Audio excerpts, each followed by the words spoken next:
going on, guys? Wolf here. Welcome to another episode of App Review. Today we're talking about Paper.io. It has recently made its way onto the top free apps charts, and it is a pretty good game for when you're bored.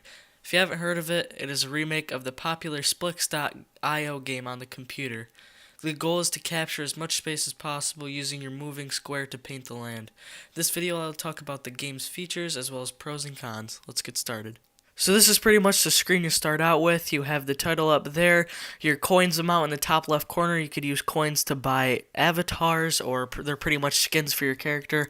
I have the bronze one on right now. My best score over there, that's what you can see. Mine's only 30. I'll talk about that more later. You have the settings icon in the bottom left.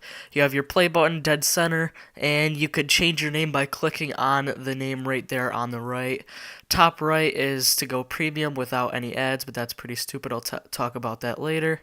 Here are your avatars right now. There's a bunch of them, and they could be added more, but depending on the date of this video. Like right now, they have the Valentine's Day skins out. So there's a bunch of them. Depending on the price you want, you could get a bunch of them if you work for them. And you could unlock some of them by percentages, as I just scrolled past them right there. And that's pretty much the title screen. So let's get into some gameplay and I'll talk about a little more.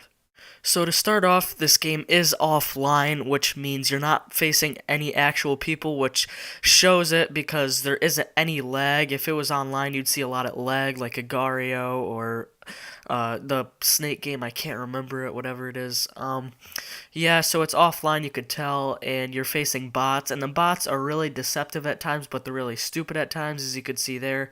Like, some of them just go out on a limb and just try to take over a lot, while others are very deceptive. I said that already, but very sneaky, and sometimes they get you up, and it's very tedious to get to 100%.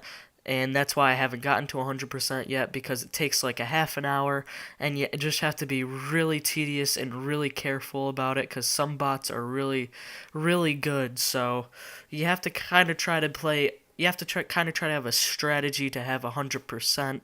And another pro about this game is that since it's offline, you could play it when you're bored, and you could play it when you have no service. Since it's offline, you could just fool around. It's not online, so it won't take up that much data, and I'm pretty sure you could play it without any service. I'm not sure about that, but I have tried it once, and it does definitely work offline, so that's a good part. Another good part about this is that it's very smooth. The developers did a very good job on making this a very good and smooth game. It doesn't look like it has any lag. That helps because of its offline mode part.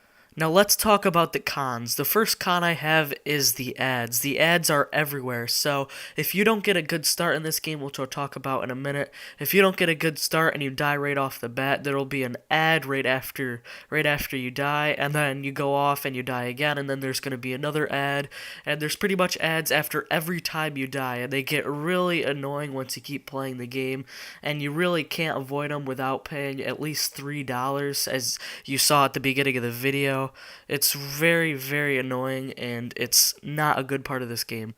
I also forgot a pro. A pro is that it's a small board. It's a very small board, so you could get your percentages up a lot quickly, and that might actually help you to progress to 100 a lot easier. Now back to the cons. Another con is that since it's offline, you really don't have any competitive edge or part to the game.